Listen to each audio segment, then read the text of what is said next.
How we doing, everybody, and welcome into Wisconsin Sports on the Go with Trage. I'm your host, Trage, coming back here on a Friday night, about 8 o'clock, right? We're a little late tonight here, but that's okay. That's okay. Get a little late sometimes. A great Friday, a great weekend ahead of us here, and I got Aaron with me tonight here. We're going to preview what's going on this weekend in the world of sports. So, Aaron, what's going on tonight?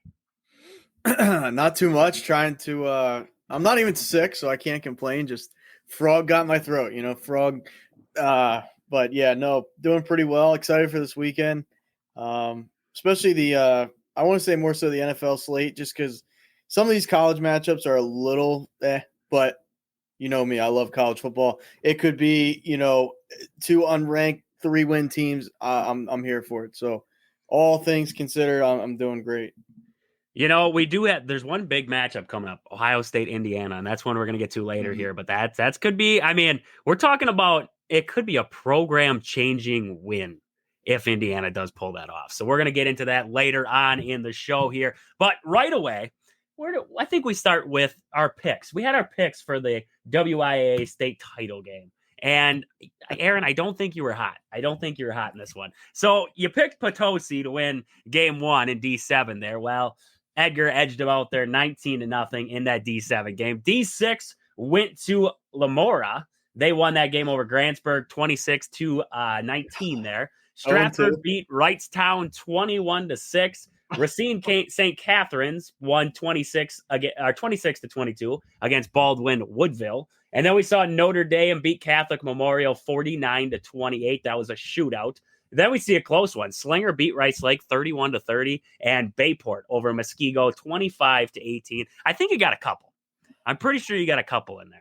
3 or 4. Like I was at best 4. I think 3. Somewhere in there. But not bad. The last one for sure. But yeah, not bad. Not a bad one. Not a bad go around that time. You had no idea who the heck I was talking about when we were going in. At least I didn't go over. That would have been just, no matter what, you don't want to do a goose egg there. That's not a good look. Yeah, this is true. I will agree with that one. This is true. So it was an exciting week there. We saw some snow. It was snowing like crazy for that D7 game. Then I think they turned the heaters on in the field, and then it got rid of the snow pretty fast down there. But great state tournament games there out of Division 7 through 1. Exciting ones. The D3 and D2 games there. 49-28 and 31-30 were the finals there. So pretty good games all the way around there. But there was a pretty good game that happened tonight here for the Wisconsin men's basketball team, beating up on UCF tonight. That I don't know if did you get a chance to watch that game? Unfortunately, I did not see any of it or any of like that court that they were playing on at Greenbrier. No, I got it pulled up right now. I'm like checking it, on the fly. Unfortunately, last minute type deal, but I'm watching it now. So it was that court. It's the first one they've ever hosted in Greenbrier. It was a pretty fancy as a ballroom, right? They're playing on a ballroom. Like this is a ballroom. It almost when I was first watching, I'm sitting there with my grandma and we're watching this game, and I was like, this looks like a high school gymnasium.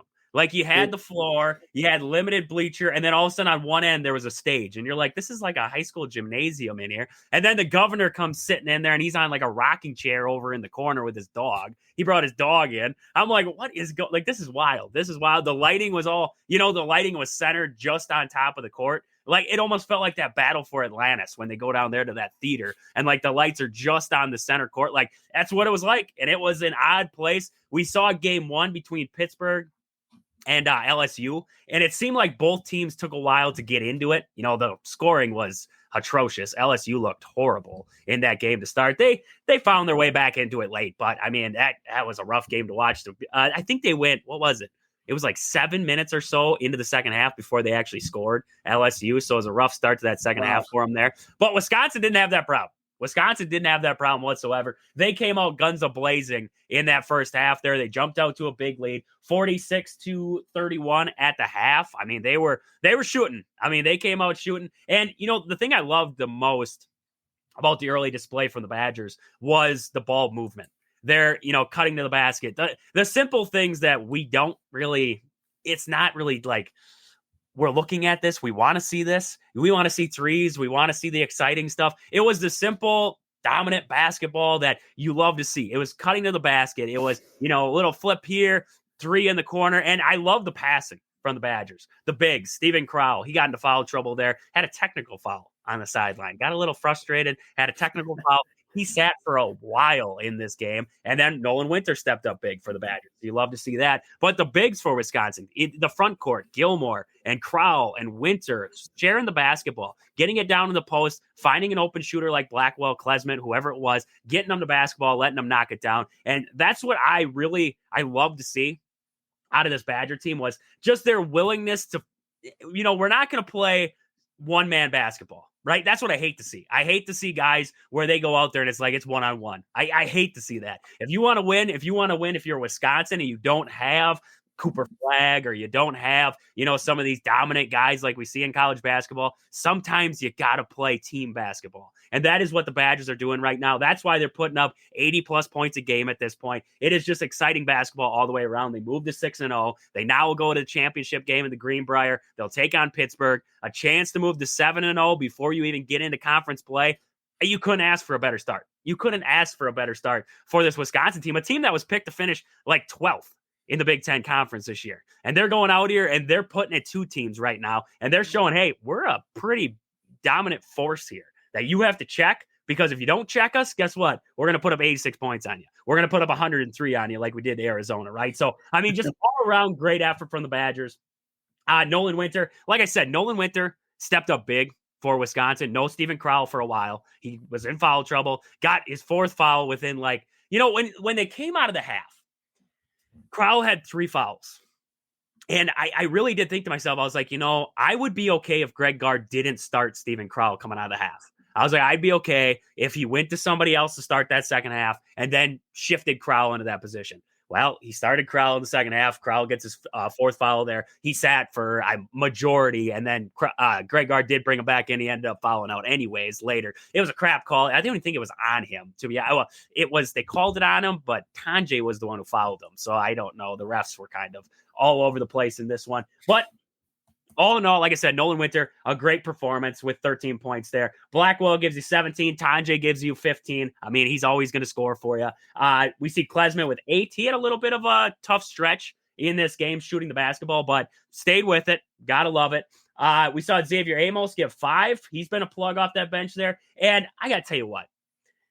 I don't know who I love more, Kamari McGee or Jack Janicki coming off that bench. But I tell you what, Jack Janicki, the walk-on, this dude's a walk-on.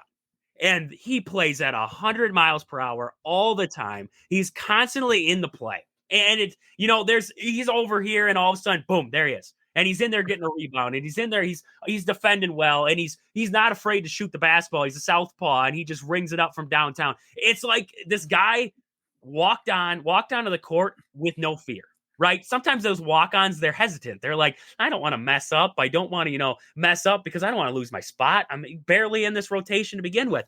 This guy doesn't care. He walks out there and he's like, I own this. I own you. You guys all suck. I'm the best player on this court right now. And I love it.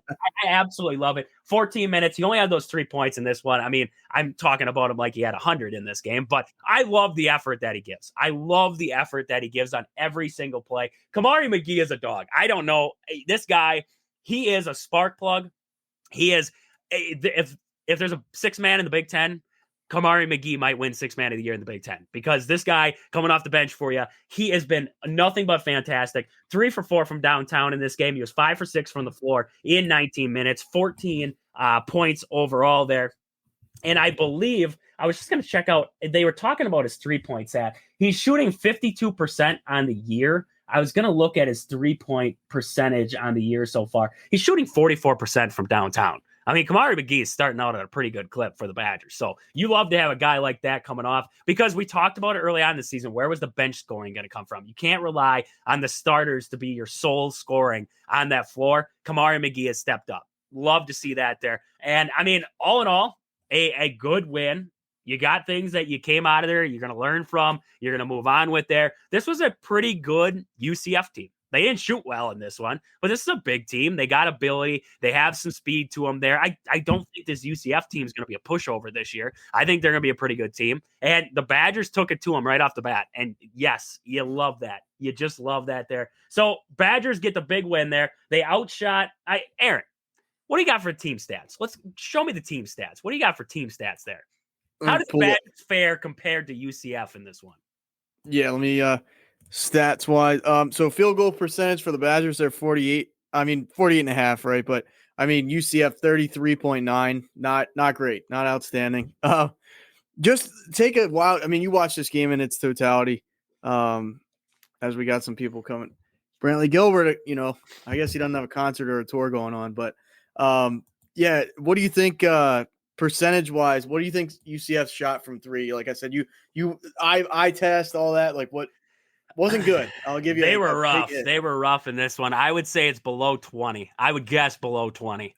That's you're spot on. 11%. So oh boy, see that's a killer. That's a killer. Yeah, if I'm their coach, I'm probably like, you guys aren't partying or doing any shenanigans tonight. You're gonna be hitting the court because man, that's bad. 2 for 17.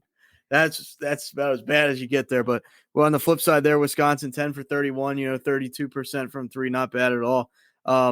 Free throws, I mean, Wisconsin only had 16 opportunities, 12 for 16, 75% from the stripe there. And then UCF 37 opportunities from the line, only cashed in 26, so only shot 70% from the stripe. And then rebounding, UCF did get more rebounds and considerably more offensively, but didn't matter. I mean, they couldn't, like you said, they couldn't knock down the shots.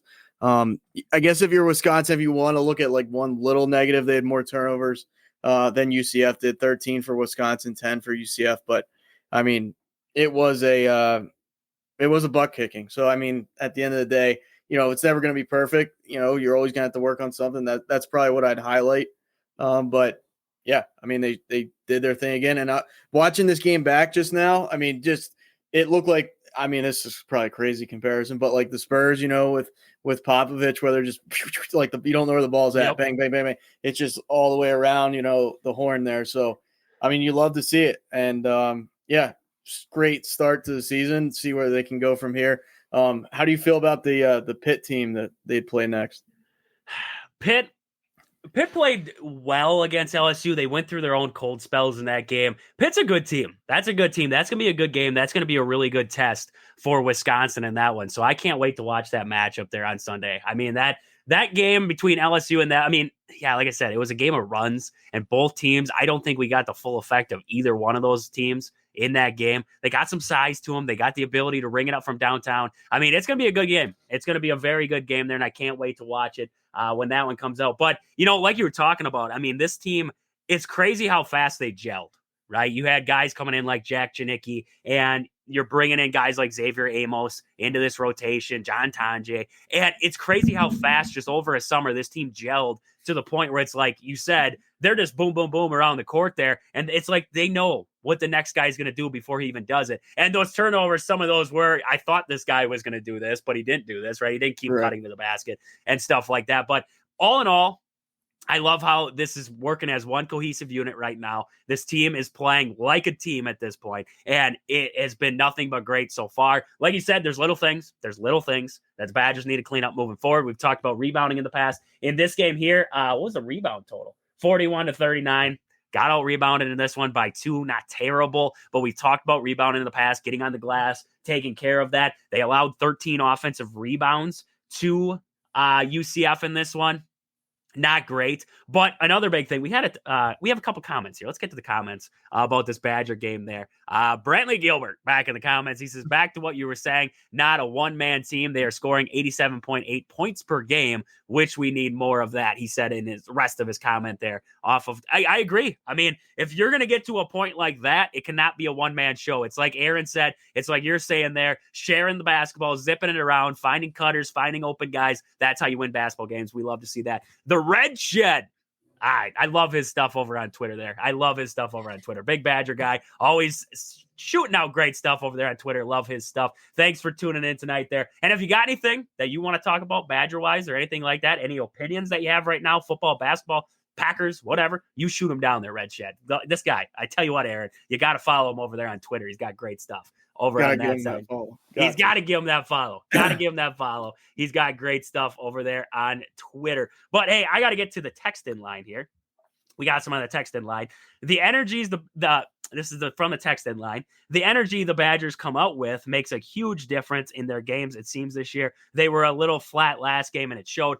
I would agree. I would agree. You watch this Badger team come out against Arizona, and I talked about it. This team's chest bumping. They're in guys' faces. They're all over the place, right? And it's just like they were tough. It's like they have a different kind of mentality in those games. They came out against UT Rio Grande, and it seemed a little flat, right? They didn't have that energy. They didn't have that big boost. You look at this game here, though, they came out with that energy. They came out with that big, we got the biggest balls here, and we're going to take care of our business. Like, that is how they walked out in this game, and that's what they did, right? And they knew. I mean, it's like they knew off the tip. They're like, we know we can win this game. And I saw, a great article about John Trage when he was working out in the offseason there. And I believe it was the guy who was working out with him. He was sitting next to his mom, and his mom said, he never smiles. He never smiles. And then all of a sudden they seen him give a little smile there in that Arizona game. And he's like, yep, there it is. And like, just saying, like, Trage knows, like, he has that, he's not an emotional guy. He doesn't show much emotion. He doesn't smile much, but when he does, you got a good feeling about him right now. You got a good feeling about him going forward. So he's smiling in this game too. You love to see that. This team is just feeling it right now. And you hope that it never comes down from this. It's going to at some point. At one game, they're going to hit a roadblock, and it's going to come down a little bit. It's what they do when they bounce back off of that. So we'll wait and see what happens with this Badger team coming up on Sunday. That'll be against Pitt. I believe it's a night game, a 5 o'clock tip, if I'm not mistaken. Aaron, do you have? I don't have it here. I was looking on ESPN. I should have it. 5 o'clock Sunday. 5 o'clock on Sunday. Well, 5 o'clock my time. So I guess 4 o'clock my time. Yeah. I always forget about that. 4 o'clock Central Time, but it's also going to depend on whenever that LSU and UCF game finishes up, because they'll tip off first, and then they'll have the championship game after there, and then we'll see. I mean, it should be a good game. Like I said, the Pitt team, they have some solid ball players all the way around. They got some size. They're going to test Wisconsin just like UCF did at times in this game. UCF wasn't shooting the ball well. That's a major killer to this UCF team. So we'll see what happens on Sunday there between the Badgers and Pitt there. But Aaron, Badger basketball was fantastic. Sadly, we got to talk about a different Badger team right now. It's been rough. It's been rough right now for Badger football. But hey, we're hoping. Oh, got it. Got a tickle in the throat. I'm sorry, folks out there. Got a tickle in the throat. We're both persevering through little throat issues right now. All right, we're both persevering. Badger football, right? They get a big recruit coming in. The crystal ball projection now is that Carter Smith is going to be coming to the Badgers. That's the crystal ball. That's not down to earth. Like, we don't know for a fact, but he did cancel his 2 FSU trips to go visit FSU now. So it could mean Carter Smith might be coming to the Badgers, which is exciting news. But we got bigger fish to fry yet. We got a season left, right? I don't want to completely forget about the Badgers are still, playing football and everything like that. We're not looking forward to next year yet. We still have the possibility to get into a bowl game. We still have a possibility to, salvage what has so far been rough of a season so far. So right now we got Nebraska. Nebraska's coming up on the docket there, Aaron. And, you've seen a little bit of Nebraska this year. What are you seeing out of this Nebraska team that you like, or that you think Wisconsin might be able to exploit? Are you seeing some of those things out of this team right now? So with Nebraska's quarterback, as I call him, Mahomes 2.0. I mean, the guy denies that he's trying to be Mahomes. It's like, dude, you are like you are a carbon copy. I mean, he's been up and down, I would say, in the games I've watched. I mean, I'm looking at like stats on the year. So if you're looking at the S&P ranking, outside of the top 25, you have Wisconsin at number 50, Nebraska 53. So this is like pretty evenly matched. On the year, Nebraska has an even turnover margin. Wisconsin's -5. So, there are some a little bit discrepancies there. Passing defense, Wisconsin's about almost 30 yards better than almost 40 yards better, actually. So this game to me is very much like 50-50. You know what I mean? Like this is one of those. I thought Iowa would be like Iowa was weird to me that how that played out. I mean, it could have been just the letdown of the Penn State game, and then you have that you roll into. But they had a bye week before that, I think. So, or was it? We messed this up the last time. This always the last trips time me we up. talked about it too. Iowa was on let's see here, November 2nd. I think it was a bye week before Oregon. It was bye week before Oregon, I believe. Yeah, November 16th was Oregon, so they had the bye week before Oregon. That always just tripped us up the last time too. We were like, when was the bye week? I don't know. I don't know why that, but I mean, looking at that, like that game, going into that game, I felt that Wisconsin had a great chance. Like they've gotten up for like we've talked about it before. They've gotten up for the big games this year. Penn State, they played their heart out, and then Oregon, they played their heart out. So the fact that it's in Nebraska, I don't necessarily love that for Wisconsin, but I think if Wisconsin can run the ball like that, that's always my my caveat to like what can they do, where can they go. I think the running game is a clear contributor to where they can go. It's like if they don't have that, I worry about them. That's kind of where I'm at. Breaking down the stats a little bit, Braden Locke, 9 touchdowns, 9 picks. I was looking for, I had QBR up here. Yeah, QBR. So he's QBR of 45.6, not what you like to see, but, and then Dylan Raiola, like I said, Mahomes Jr., QBR of 57.1, but he has 11 touchdowns, 10 picks. So you're splitting hairs. These guys are like, they both throw a ton of picks. It's going to come down to, I think if Wisconsin's defense can just travel, they can definitely win this game. This is a winnable game. I haven't looked at necessarily the odds yet, but they like Wisconsin. They like ESPN they like Wisconsin on the road in this one. That's interesting. They're giving Nebraska 2, but close game. Yeah, the spread is at 1. The spread is at 1 right now. The open's at 2, and the matchup predictors tell me 53% to Wisconsin at this point. That's tight. Yeah, that's about as tight as you'll see it. Getting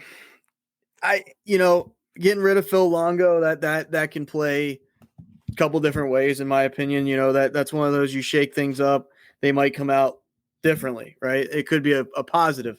I doubt it's going to be a negative. I mean, the only way I see that is if they look just discombobulated and things are just, overcomplicated for a coaching change, that type of deal. But I mean, I've given Wisconsin kind of the benefit of the doubt just because of those, the marquee games that they played. They played well. This isn't necessarily a marquee game. It's, unranked versus unranked. I know it's on the road, but I'm looking for Wisconsin to bounce back, get the win here. I mean, if they're saying it's 2, I imagine it's going to be close. I mean, they're usually not that far off if it's a spread that close. I mean, I don't see Wisconsin winning by like 10. That would be kind of shocking here just because of, where it's trending. But yeah, I mean, neither of these quarterbacks are going to wow you, in my opinion. So it's the who makes less, the less mistakes, the least amount of mistakes. And then, if Wisconsin can find the running game again, and then also if the defense can just kind of force Raiola to make mistakes. That's a key one there. If they can win the turnover battle, that's always going to help. Yeah, no, 100%. And that's one of the main keys I had for this one, too, is winning that turnover battle. Time of possession, right? right now this is a battle of two offenses who haven't been very good, defenses who can kind of hang, but you're looking at these two teams and you're like, this is a game of who wants it, right? Who wants this game more? Who can, if you're Luke Fickell, if you're Rule, who can fire up their guys enough to win this football game? That's what it's going to come down to. Like, these are not two powerhouse teams. These are not two great teams going at it right now. These are two struggling teams with decent pieces on them going at it to see what happens. And one of them's going to come away with the bowl eligibility. The other one's going to go into the last week of the season saying, crap, we got to win our football game now. So, I mean, if I'm going to take my odds, I would take Luke Fickell to fire the boys up before Rule. I don't think he's got that capability, but we'll see. We'll see on that one there. But like you said, Raiola struggled. I mean, over the last 5 games, he's only thrown for 200 yards one time in the last 5 games. So you talk about struggling. That's a struggling quarterback right there, making throws. So you hinted to it perfect there. You got to put pressure on him. You have to make him uncomfortable in this game. Make him make mistakes because he will make mistakes. You look at his touchdown to interception ratio, 11-10, right? He's going to make mistakes. Can you force him to make mistakes there? So we'll see there. The Red Shed coming in there. This guy, I love this guy here. He says, you are spot on. Which coach can inspire? Which coach can get their guys going? We'll find out. 1,000%. 1,000%. Because you look at both these teams coming in here, they're limping. They're limping at this point. They're both looking forward almost to next year, right? They're not, but they are, right? As fan bases, we're kind of, I just talked about as a Wisconsin fan. We're like, hey, we got Jalen coming in next year, a big, DN. He's coming in next year. We're hoping for Carter Smith. Like, we're looking forward to the future. Yes, there's still football to be played, and I still going to watch these games. Like, I'm still excited for Badger football here, but it's going to come down to, like Red Shed there, like we've been saying, who can get these guys going. And if I'm a Badger fan, I watched what Luke Fickell. You look at them come out against Penn State. Their piss was hot. Like, they were ready for a fight, and they were taking on anybody, anyhow. Okay, the offense looked like crap. The offensive line didn't play well, but look at the defense in that game, right? That defense stood toe-to-toe with one of the better offenses in the Big Ten. You look at that game against Oregon, that might be the best offense in the country. And they made them look like they weren't the best offense in the country. Like, that is how Wisconsin was playing that game. The defensive line played well. All those little things that I believe that Luke Fickell does do is fire up his team. So we'll see there. What do the coaches do in this game? I really do. I got that feeling, even if it's not the inspiring portion, it's which coach is going to outduel the other coach, right? Make that one move, that one little thing in this one. That's going to be the difference. That's what we're going to wait and find out on the flip side of this. But I just talked about a little bit there too. I want to see that defensive line for Wisconsin keep playing better, right? I thought in that Oregon game, this defensive line has stunk all season long. Like, they've stunk. I'll be the first one to tell you. There's been good moments, right? Elijah Hills has had good moments. Poose has had good moments, right? But it hasn't been great.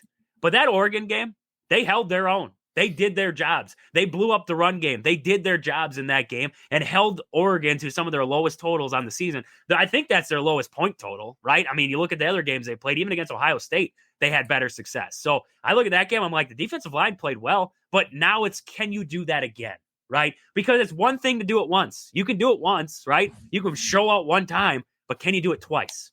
Can you do it a third time? That's what we got to see in this one. I got to see that defensive line step up. They have to step up big in this one for me. The offense, I'm really interested in. I really am. I think Letton's calling it. I am interested to see what they do. And if it's me, I am almost going to run my offense like the Bears did with Caleb Williams against the Packers. I'm going to run it simple. Nothing stupid. Nothing deep. Nothing crazy. None of this trickery crap. None of this other stuff. I'm running power football. I'm getting back to power football. Beat the guy in front of you. I'm telling my offensive line, beat the guy in front of you. Hold your own on the offensive line. Win the trenches. Simple as that. Not as simple as that, but that's what I'm telling my offensive line. I'm telling Tyree Walker, hit the hole going, man. Dupree, hit that corner and keep on humming. Braden Locke, make the simple throw. Nothing crazy. I'm not running 45-yard outs. I'm not running 45-yard post routes here or corners. I'm running in routes. 5 yards, bam, in. Slant routes, bam, in. Little screens. Something simple. Simplify the playbook for Braden Locke. You want this guy, I tell you what, I don't think Braden Locke's the guy. I don't think he's the guy. I really don't. But Braden Locke can make throws. I've seen him make throws. Simplify it for him. Just make it as basic as you possibly can. You don't have to get crazy in this game. You want, if you're Wisconsin, like we just mentioned, win the time of possession, because you don't want, they have a pretty good defense in Nebraska. You don't want to have to trust Braden Locke to lead multiple game-winning or go ahead or we're trailing by a touchdown drives in this game, because he's not going to be able to do it. Simplify it, simple football, run it, get back to what Wisconsin was good at one point. Try to, I wouldn't say go back to completely just, abandoning everything we know, but simplify the playbook for Braden Locke, because otherwise I could just see disaster striking in this one. I mean, Hortzig Jr., he's got 4 picks on the year already. If we start trying to air it out in this one, I got a feeling he's going to have a 5th. I really do.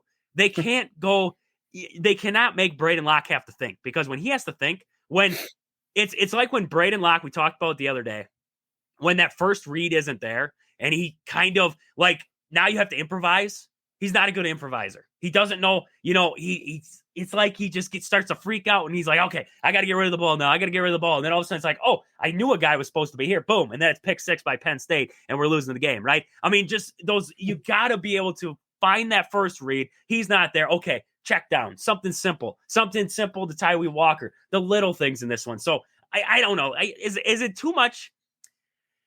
I don't know what I'm trying to, like, would you say simplifying the offense would be the way to go for Braden Locke? Try to get him to play a clean game in this one. Lean a little bit more on the run game and don't try to rely on him. Try to control the clock. Try to control the ground game first. Yeah, absolutely. I mean, if you look at both these quarterbacks, I think, Matt Rule going into this, Luke Fickell going into this, you just don't want to make mistakes. Like, I'm not saying you got to not play to lose. Sometimes you'll play not to lose and then, you lose like that. But in this situation, I think at times you got to play not to lose, because, if you let him drop back there, 40, 45 times, it's like, is that a recipe for success? Probably not, just the way he's been playing. And it's like you said, that the thing that you hit on the nail, you hit I cannot talk to, this is like the nail on the head. I feel like Joe Biden, not to get political, but man, it's getting ugly. No, but it's one of those things where, like you said, the longer the routes take to develop, I think the more a quarterback like him, because like I remember, Carson Wentz or this guy, like certain guys, like the longer they're in that pocket, it almost is like the more time there's like Sam Darnold's a clear example of that to me. If he's in that pocket for 8, 9, 10 seconds, it's not usually a good thing. Like it's like, get the ball out of his hand. I'm not saying you got to throw screens every other play, but like you said, mix that type of stuff in, quick outs, just boom, hit the tight end, just stuff like that. Keep the drives going, because I think he's another guy that, relies on confidence a lot, much like every quarterback, but him especially, a guy that's like Jekyll and Hyde a little bit.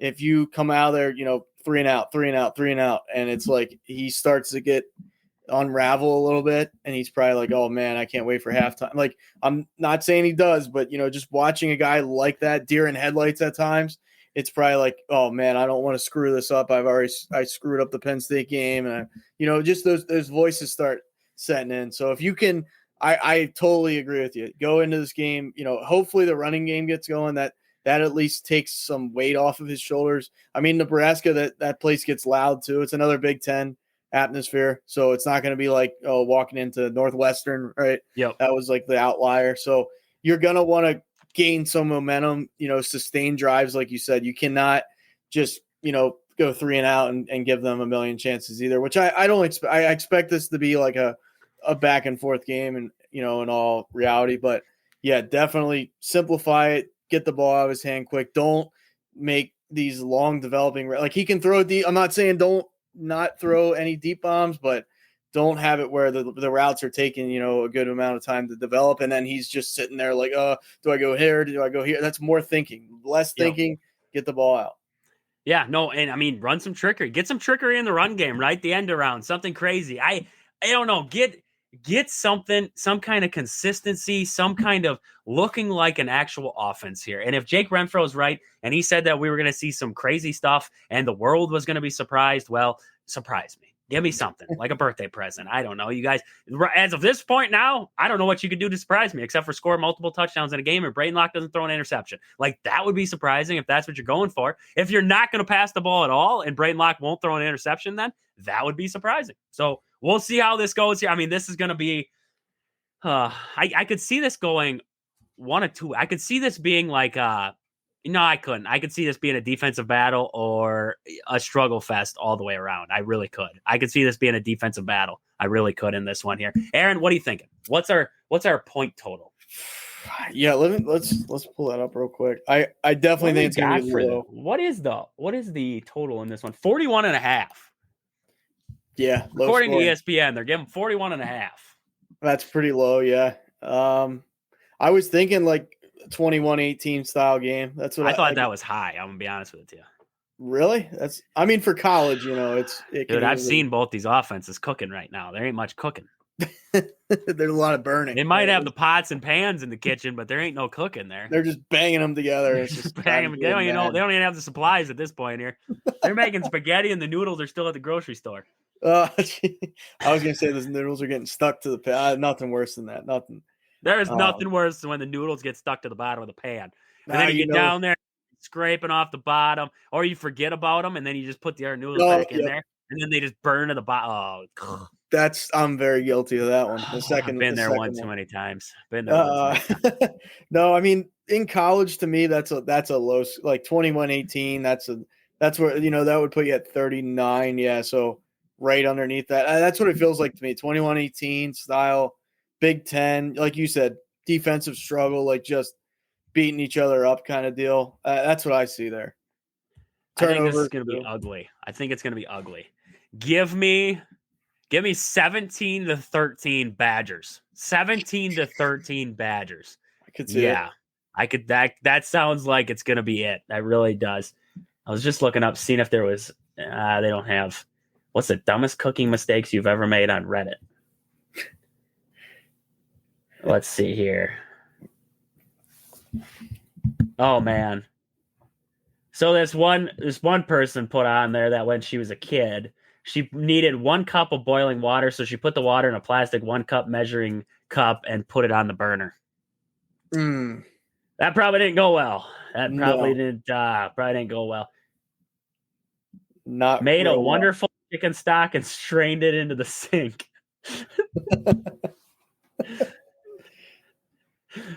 This one person goes putting a turkey in the electric roaster on Thanksgiving and not realizing it wasn't plugged in until 6 hours later.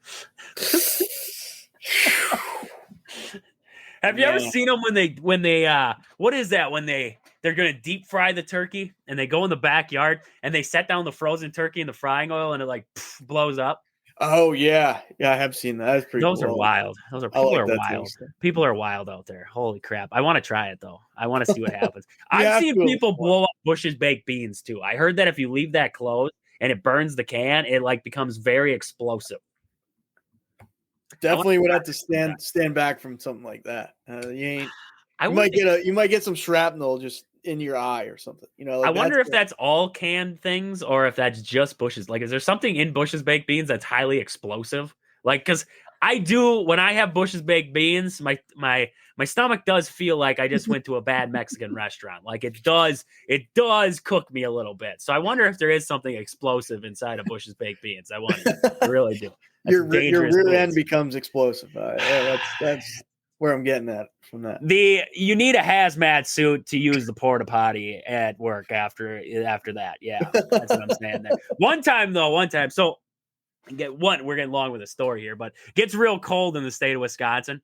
And we're always, outside working on these job sites. Well, got to use the porta potty because they don't have any bathrooms there. So we got to go use the porta potty. Well, I always take my butane torch and I'll go in there and I'll heat the toilet seat up, right? Heat it up for myself. And then I'll set the torch in the corner of it and I'll leave it running and that warms up the porta potty for me. So go in there one day and I was on my phone and I was, just scrolling through and I'm heating up the seat and everything like that. And I left it on for the seat for too long, melted up the seat. It was all kinds of curved up and everything. I was like, I got to get out of here. So I just left it, walked out. And all of a sudden I hear, looking up, I was on my left over in the corner. And all of a sudden I see one of the builders comes out. Who in the F did this? And they're all freaking out. So then there's a big old job meeting about it. And we all get called together. And they're like, who's lighting stuff in the bathroom and this and that? And they're like, it's some electricians. And I'm like, no, that wasn't me. I wasn't in there. Wasn't in there today. I said, I still got to go. So it couldn't have been me. It couldn't have been me there. But I mean, come on. That sounds like a situation where you could have got because I'm sure somebody saw you go in there and then that guy says that. So like if they put 2 and 2 together, they could have thrown you under the bus, but thankfully they didn't take the rat. It was their foreman. They don't like him, so we were clutch. We were there clutch. You go. It was me and Scooby and Shaggy. I didn't know their real names, but they kind of looked like Scooby and Shaggy. So I was like, these guys are Scooby and Shaggy to me now. I don't know what their real names were, but let's get out with it. Too much personal story there. Let's get out with it. We have a hockey report coming in tonight here from Hunter. So we're going to jump over to that. We'll be back on the backside of that to keep on the conversation, moving on to the rest of the college football slate. Welcome back, everyone. Welcome to another Wisconsin Badger hockey recap. Let's get started with the men's. On Friday night, the Wisconsin men's hockey team pulled off an exciting 5-4 overtime victory against number 18 Penn State, thanks to a clutch goal from Daniel Trage, with just 1 minute and 12 seconds left in overtime. Then on Saturday, they continued the momentum by scoring 4 goals in the first period and netting 2 power play goals in the third, sealing a 6-3 victory over the Nittany Lions. With this sweep, the Badgers are now tied with Minnesota for first place in the Big Ten Conference with 11 points. Their overall record stands at 4-8 with a 3-5 record in the Big Ten. This weekend, they have the weekend off to regroup. Now on to the women's. The Wisconsin women's hockey team had an exciting Friday with Lacey Eden scoring 2 goals to help the Badgers complete a thrilling 4-goal comeback to defeat Ohio State 4-2 at the Ohio State University ice rink. However, Saturday, number 1 Wisconsin Badgers faced their first loss of the season, falling 3-2 to number 2 Ohio State at Ohio State. Up next, they return home this weekend in Madison to face St. Thomas at LeBron.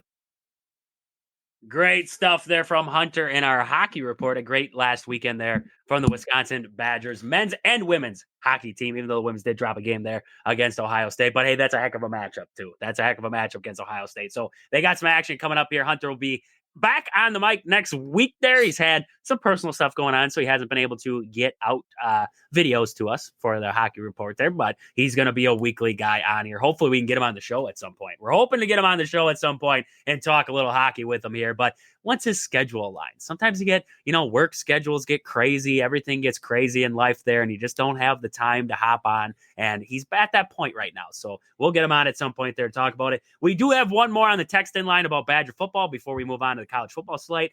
This commenter said, personal opinion, and I've kept this, though, to myself. Well, yeah, you're sharing it with me now. We're good.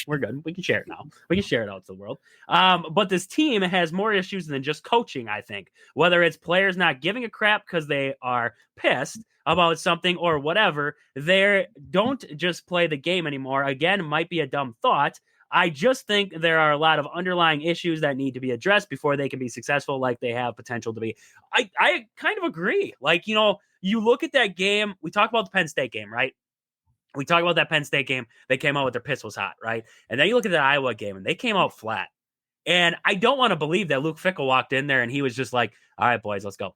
And he just walked out to the field, right? I don't think that was the case, right? I believe Luke Fickell probably gave a pretty, pumping up speech, like, hey, let's go kick some Iowa Hawkeye butt in this game here. Let's go get her done. And they came out flat. And then you look at that game against Oregon, they came out hot again, right? The defense did, especially in that game. So, I mean, I can agree with that. Like, it does seem like maybe there is kind of this disarray from coaching to players. Maybe that was a Phil Longo problem, right? Maybe we didn't hear that side of it, but maybe the offense, some of the guys on the offense were getting kind of frustrated with how Phil Longo was calling the offense. So they're becoming kind of distant from it, and that could lead to problems.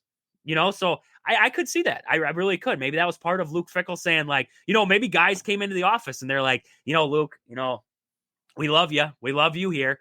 But they, the way Phil's calling it right now, the way that things are going, we're not a fan. And, it's just not working. He's not putting us in the right positions to succeed, this and that. And that could definitely be a thing. That definitely could. So that's not a bad thought at all. I think it's definitely a very good opinion on it. And it could be a true opinion. So, it's an opinion. And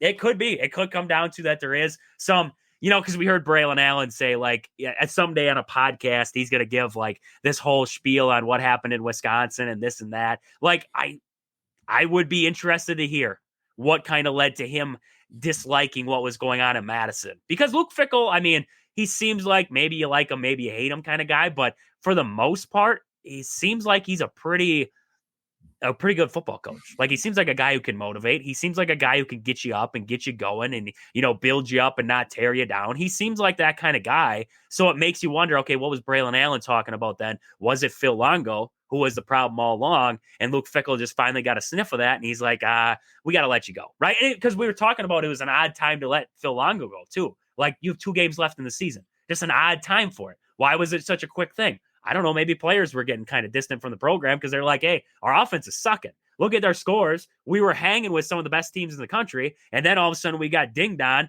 late in games because our offense couldn't move the ball. Look at that one against Oregon there. You couldn't move the football. You had 2 shots. You couldn't move the football. We see a loss. So, there is that definite potential for that. So, not a bad thought. Not a bad thought at all. Thank you. Thank you 100% for that comment. That was a great comment there and a great opinion coming into the show there. But Aaron, it's time.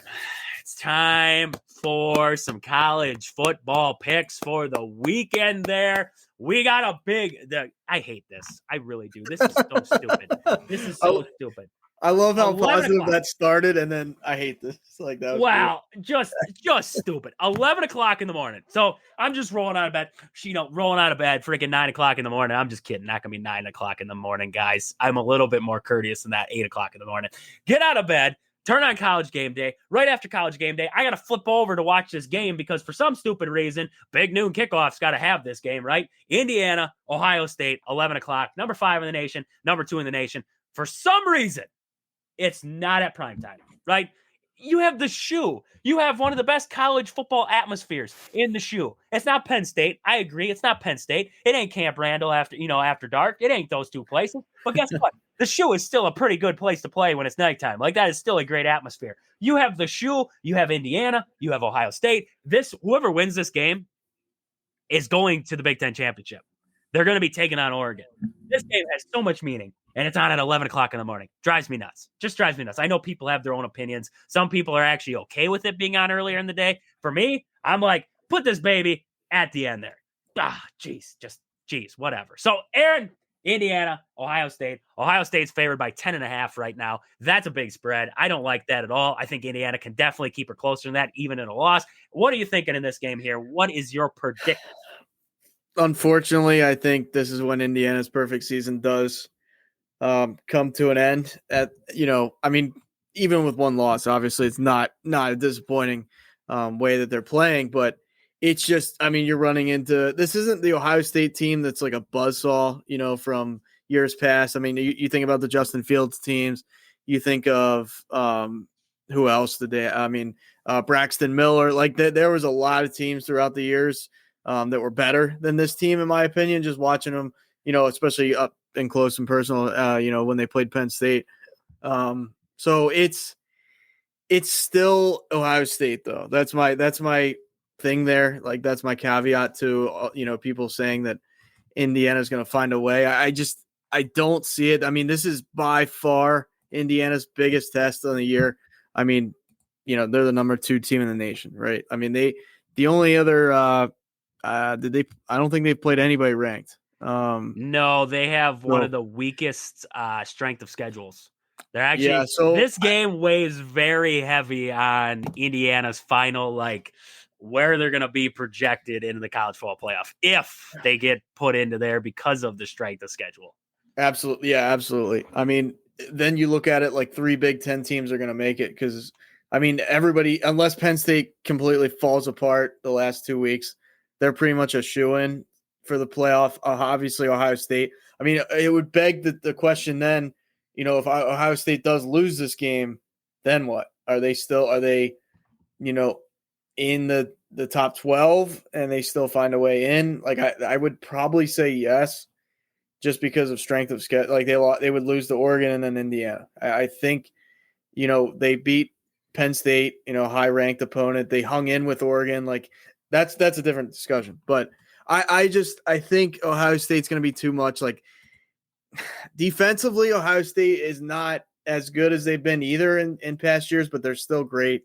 I will tell you this game's at noon because Gus Johnson is calling it, and Gus Johnson is the biggest Ohio State fan. Oh Don't get it twisted. He loves calling Ohio State games. He lives for it. Like, if he was on his deathbed and he had one wish, it would be to call Ohio State. So yeah, I mean, that's probably why he probably took money out of his own pocket to make that happen. But yeah, unfortunately, I mean, I think if this was flip-flopped, if it was in Indiana, I give him a better chance.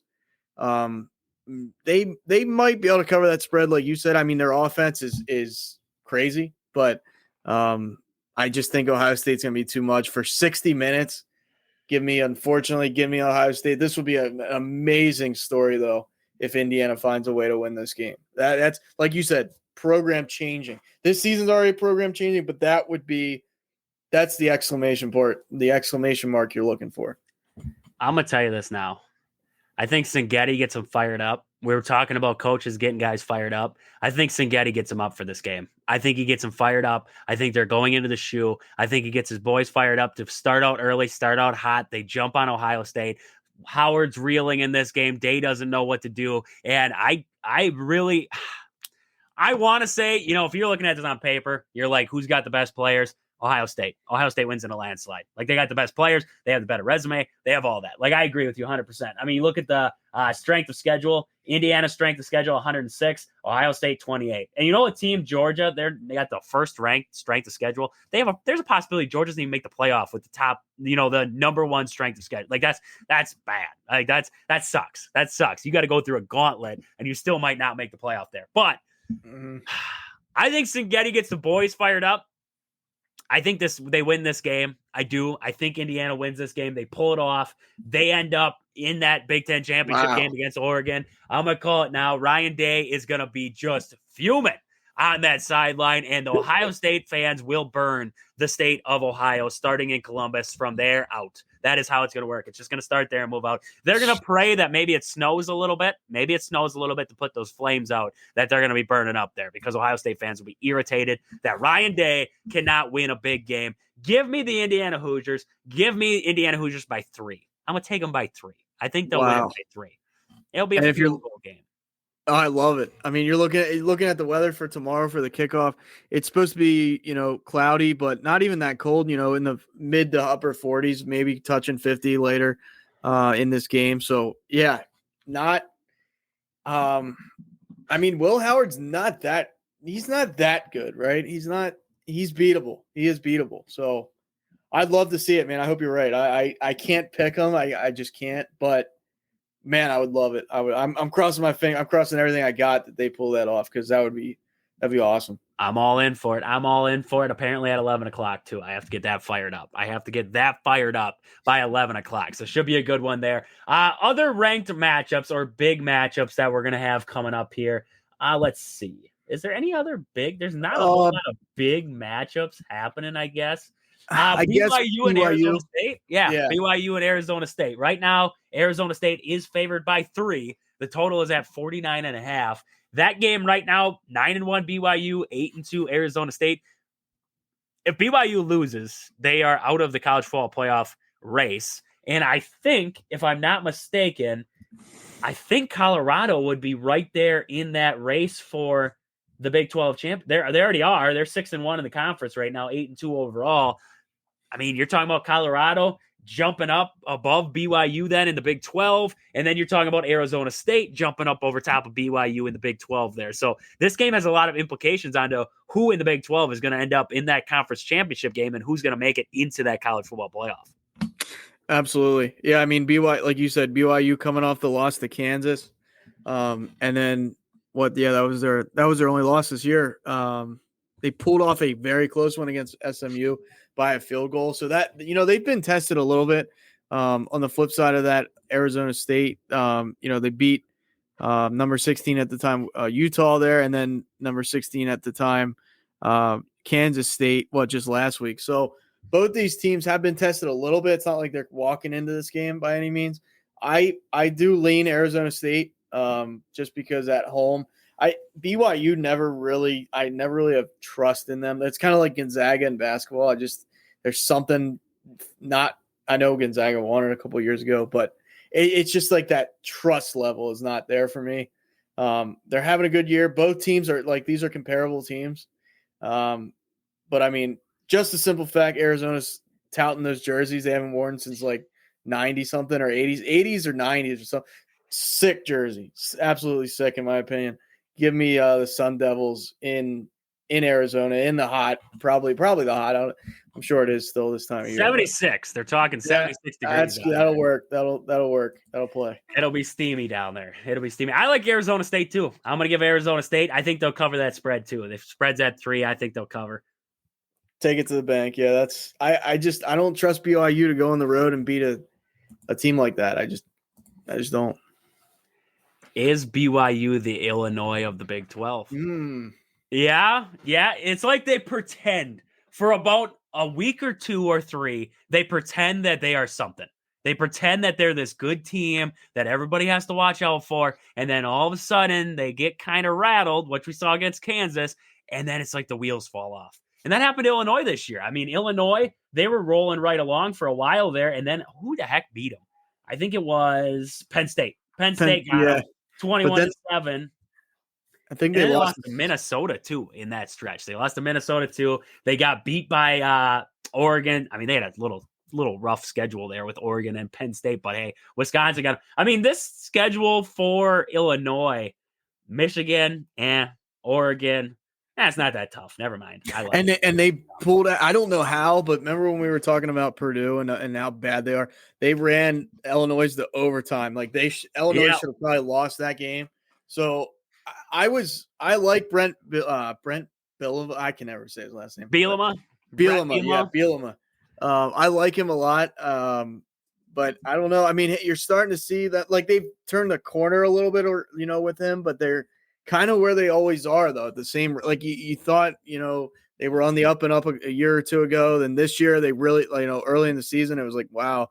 And then that comparison to BYU is pretty accurate. I think Illinois plays a tougher schedule overall, the totality of it, because the Big 12 is just, I don't know. They don't wow. I mean, the Big 10 doesn't wow me, but it's like a dogfight week in and week out to me.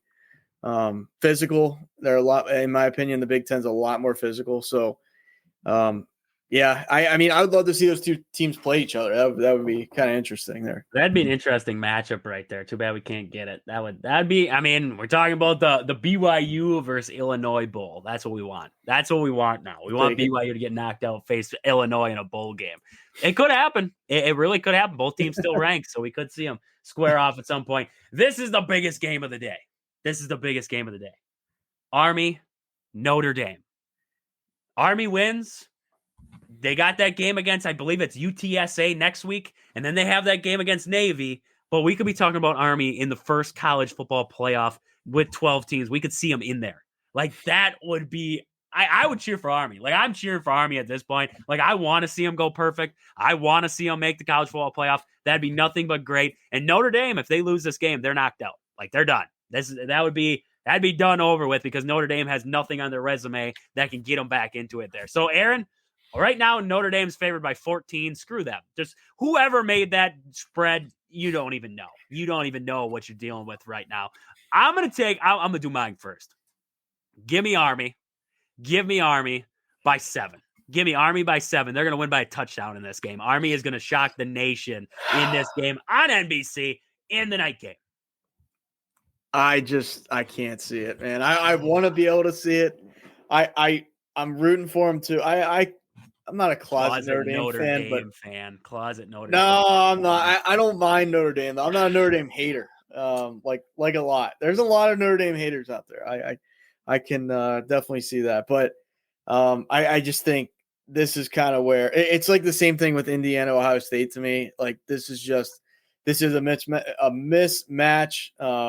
And I don't know though. I don't love Notre Dame's quarterback by any means, but I don't necessarily love Army's offense either. So I don't know. This could be close. I don't see Army going into Notre Dame. This would almost be a little more shocking than Indiana beating. I don't know though, because Ohio State is like the pedigree.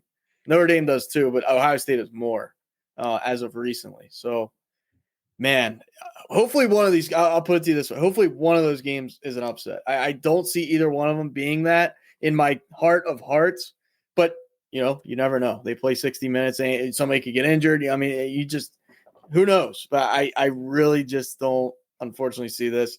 I'm pulling for Army. I'm pulling for Navy when they play Army, but I'm pulling for Army up until then. So. Army's got to avenge their water brothers in this game here. Navy got wrecked by Notre Dame. They have to avenge the Army boys. They have to avenge them water boys out there and take care of business in this one. That's why. They have more juice, man. They have more juice heading into this one. So, I mean, that should be – I hope it's a better game than 14. I really do. Even if Notre Dame wins that one, I hope that's a great game because Army has played really well this year. They have played really well up to this point. And, I mean, there's one other good game, Clemson and the Citadel. I mean, there you go. Clemson facing off with the Citadel. I mean, I didn't even know they existed till like – No, I only know they exist because Alabama will all of a sudden play them mid-season too. All the time. Them and Mercer, right? Yeah, they get Mercer. Mercer gets paid millions of dollars to go get wrecked at Alabama and then go back home. Like, boys, I just want you to know – you're going to get zero money out of this, but the university is going to get paid millions of dollars for you guys to go get wrecked at Alabama. Here you go. Go get them, boys. I bet you there's some guys in those buses like shaking in their boot when you're pulling up to the Crimson. Like you're at school like that, and you're like, "Damn! Like I'm going to get wrecked." Like a running back. Cocky. You got to go in cocky. Just start talking crap to the first guy you see. Just start talking. I mean, yeah. It's like what's those the worst shows, they do? Right? What's the worst they do? Blow you out? Like, like that's the worst you're gonna do to me tonight? Well, it's like, I mean, this is a weird comparison, right? But like those prison shows, you can't show fear because if you show fear, you're gone. Like you're taking. They lick the glass, you got to lick the glass right back. Lick it right back at them. Like show them who's boss right then and there. Body language got to be on point. It's just mentally, those guys are probably like, oh my god, like this is a different. I didn't sign up for this. I did not sign up for this. Oh jeez. So yeah, I mean, not a lot of big games coming up this weekend in college football, but hey, every weekend is crazy in the college football world. So we'll wait and see what happens in college football. But Aaron, before we get to the Packers here, let's get our fact of the day in. What do you got for me on this day, November 22nd? What do you have for today?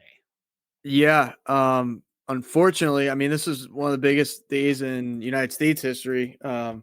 John F. Kennedy was assassinated on this day in 1963. So, man. Wow, way to kill the vibe. I had to though. That's one of those that's a turning point in history. That's That's true. That's one of those my usual fact site didn't have that, and then I went and looked on a couple different ones. I want to make sure it was true. So, yeah, it's very unfortunate. I mean that's one of those conspiracies to this day. Everybody has their opinion on it. Everybody has their take on that situation. But there's too many conspiracies out there. Too many. Yeah, too many. But the only one I believe is the Titanic one. That's the only one I believe. There's one about the Titanic where there was two boats. And it was the Titanic, and the Titanic had a sister ship, and they were the exact same looking boat. And apparently the sister ship the sister ship to the Titanic got a hole in it in the hull. And anyways, they ended up flipping boats, and they were having all these big banking guys and money guys back in the day were all supposed to be on this boat together. And it was owned by, I believe it was Morgan owned it then, I believe.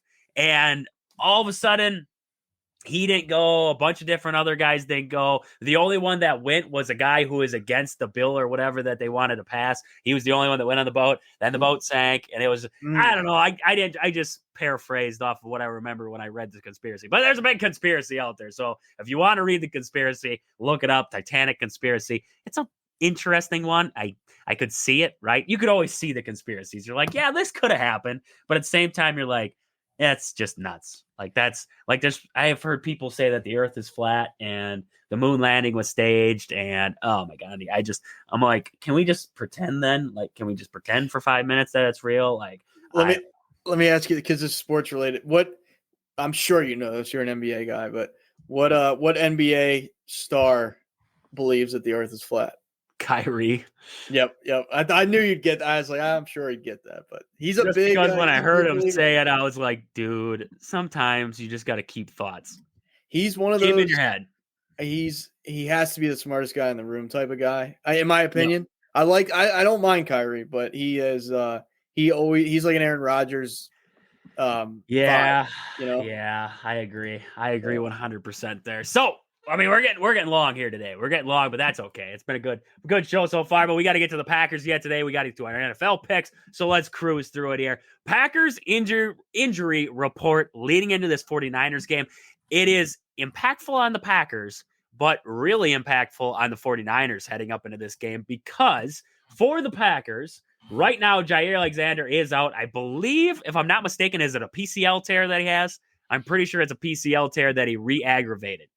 He had it early on this year, and then he re-aggravated it in this last game, and now he's out again. He's expecting to play again this year, but I don't hold my breath with Jaire Alexander at this point, so we'll wait and see if he does come back. Edgerrin Cooper is also out for this game. He's got a hamstring problem. He did practice on Wednesday, but he did not practice Thursday or Friday. He is out for Sunday's contest. And then Colby Wooden with the shoulder. He was a full go on Friday, so that's good news for Colby Wooden, as he was finally a full go on Friday, but he is questionable for Sunday's matchup there. Outside of that, Josh Jacobs was limited. He's a go.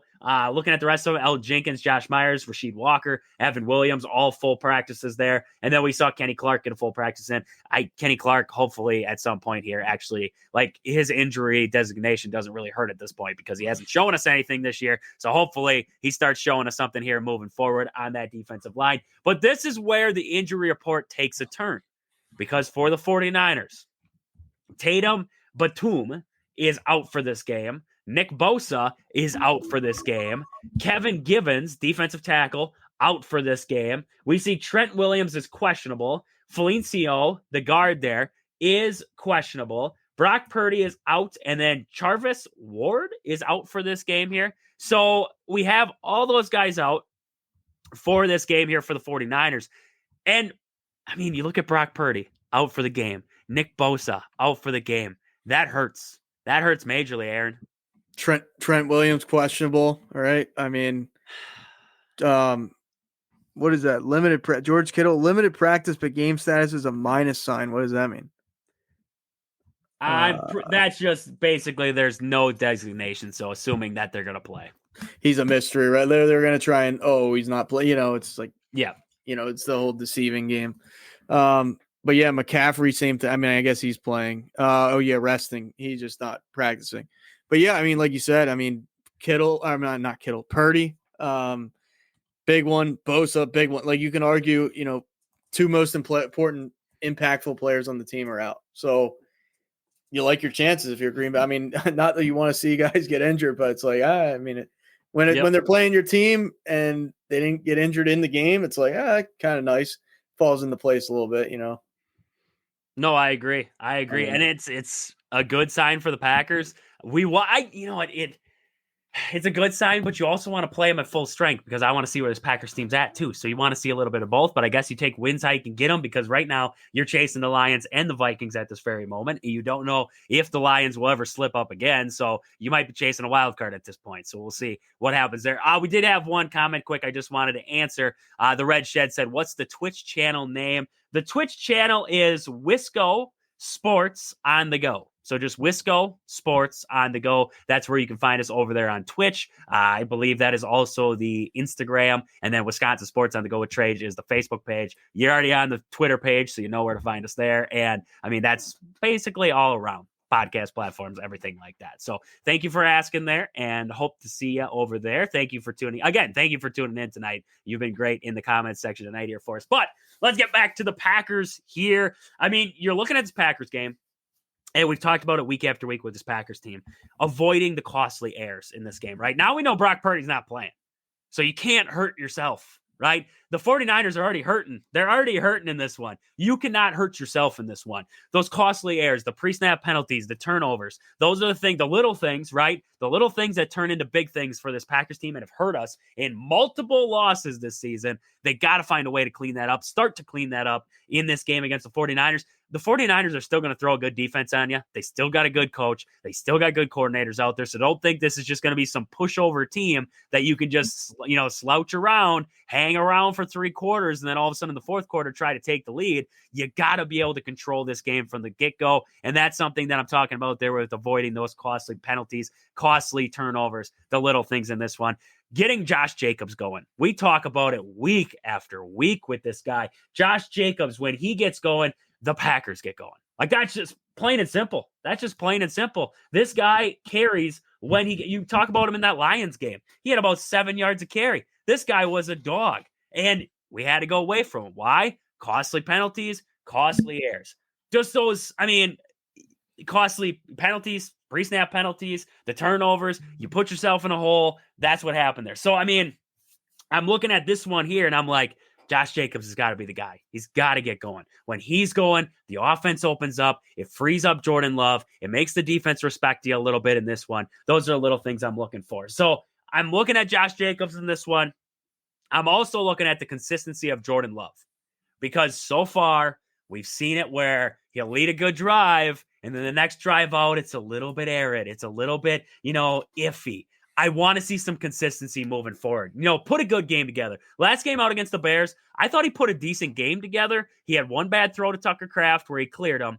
But, I want to see him get going consistently there in this game here. And then red zone offense, man. Red zone offense has sucked. They suck in the red zone.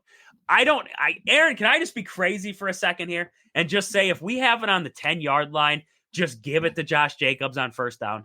Just give it to Josh Jacobs and let him just plow it straight up the middle and just let him go. Because I look at this Packers team, and, Matt LaFleur, his play calling is, a little bit suspect at times. But I'm looking at him like, just run the ball straight ahead.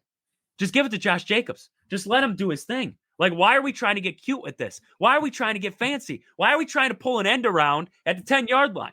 Just run it straight ahead. Just play power football, because you have a back in Josh Jacobs who's averaging 4 yards, almost 5 yards a carry. This guy's almost averaging 5 yards a carry for you. You have Emmanuel Wilson, too, who's almost averaging 5 yards a carry. Let one of them run it up the middle. Let one of them get behind those big horses you got in the offensive line and let them take care of business. Is it crazy to think like that, Aaron, where it's just simple power football? No, first down too. I'm not saying do it every first and goal or first down, but you become too predictable and everybody's going to sniff that out. But yeah, like you said, you lose Aaron Jones, you bring in Josh Jacobs, physical back guy, just loves to run over. He's a violent runner. He was that in I always liked him with the Raiders. Like, I'm a big Josh Jacobs guy.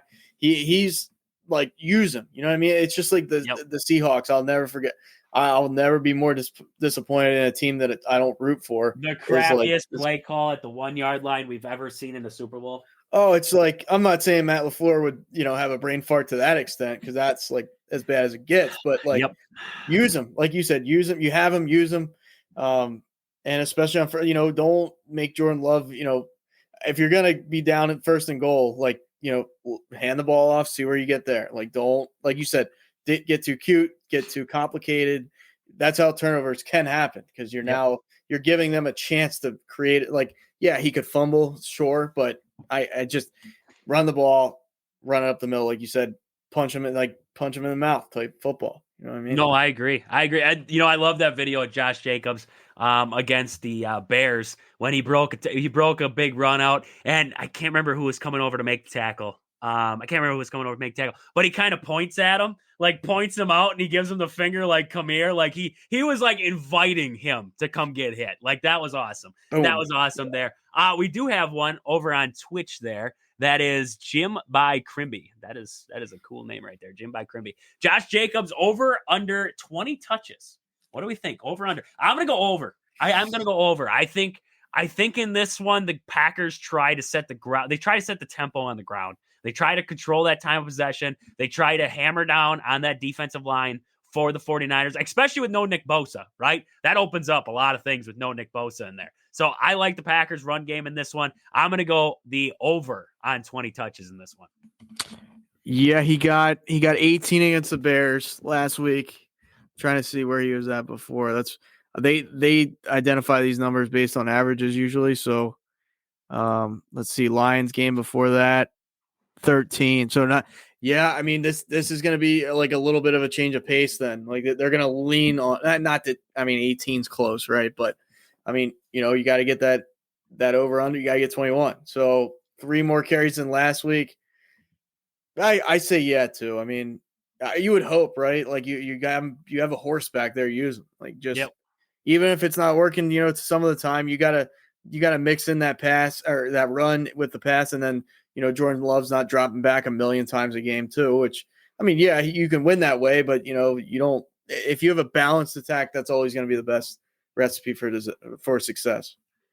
Yeah, and you look at last season for Jordan Love, when he got hot down the stretch there, Aaron Jones was having 100+ yards games the entire way through that. Like Aaron Jones was having big games along with Jordan Love. You got to have both cooking, and you got to get Josh Jacobs going to get some consistency out of the offense, get that tone set, and then open up the playbook then for Jordan Love. Because once the run game gets going, it spreads it out. Like the defense is going to try to buckle down. They're going to be like, all right, we got to stop Josh Jacobs. We got to stop him here. And then all of a sudden, Matt LaFleur's like, hey, let's run a little, up and out with, Wicks or with, Reed or whoever. And then all of a sudden, bam, hit big hitter.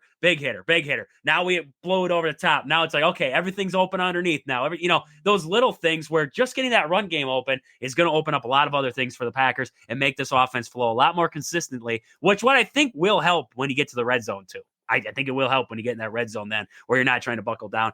Jim does say, Lions game, he had 12 in the first half. LaFleur just got LaFleured again and forgot about his star running back for a half. I agree. And, part of that, we talked about that, was going into the half, the Lions had that pick six, and then they go out and they drive down the field in the second half to start it, and they score a touchdown. Now the Packers are in a hole, and then LaFleur's like, oh, we just got to air it out. We got to air that baby out now. We just got to, go away from Josh Jacobs. Let's air it out. That game, he was averaging like 7 yards a carry. Like, people are talking about the Lions after that game, and they're like, oh, they're untouchable. It's like, no. If Jordan Love doesn't throw that interception and we stick with Josh Jacobs with what he was doing in that game, and he consistently continues to ground and pound, I don't know that we're not talking about a Packers beating the Lions on that day. I really don't. Like the Packers, they had 13 pre-snap penalties. They had a costly pick six. Without that, might have been a different outcome, right? It's hard to sustain a drive when you have 10 plus pre-snap penalties.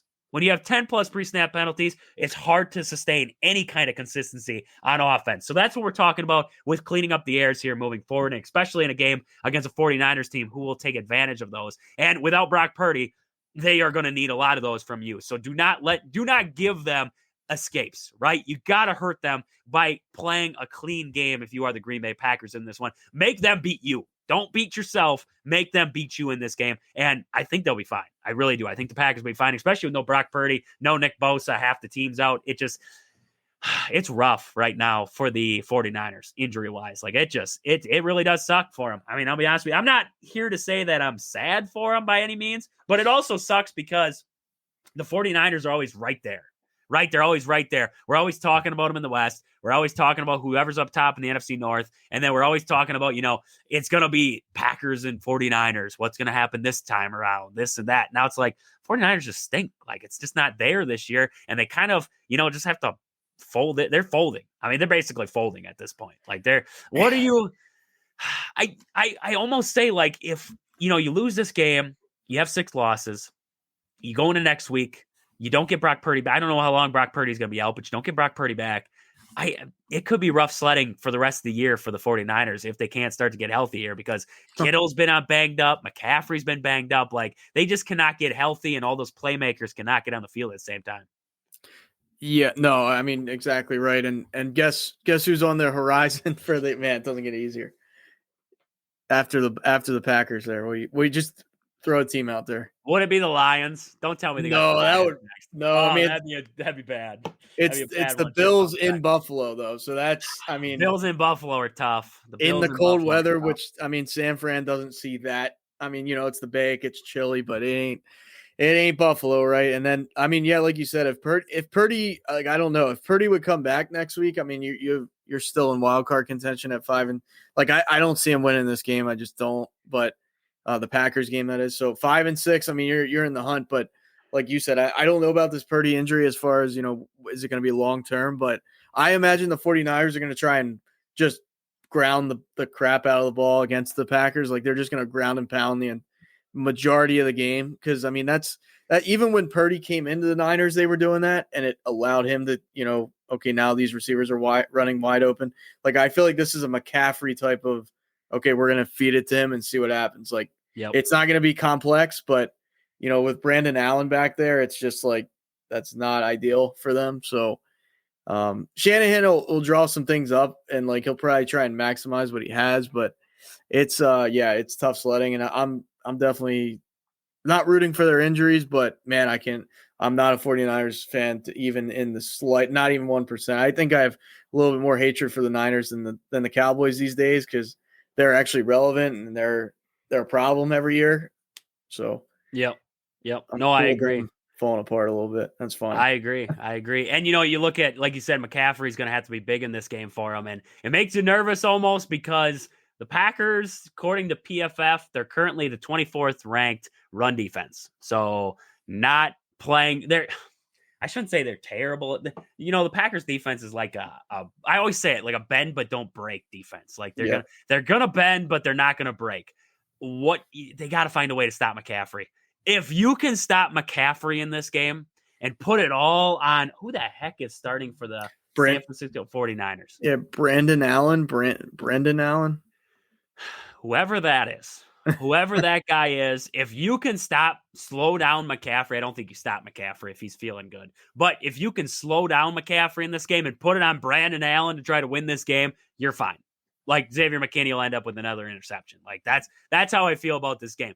I think that's the game plan, to be honest with you. If Halfley got word that, Brock Purdy's not playing, and he's like, these guys are going to try and do some either little lazy, short passes. They're not going to try to get crazy with it, or it's going to go to McCaffrey a lot. So we should have I shouldn't say a pretty simple defensive plan, but it's like, there's McCaffrey, stop him. Like, that's going to be the big thing on Sunday there. So this should be you got to protect Jordan Love in this game. You got to give him time. The 49ers still got a good pass rush going on there, so you got to find ways to still protect Jordan Love, let him make throws, get Josh Jacobs going. The defense has got to play well in this one. But, Aaron, looking at this one here, Packers and San Francisco, I was just going to look at what the over-under was in this. 44.5.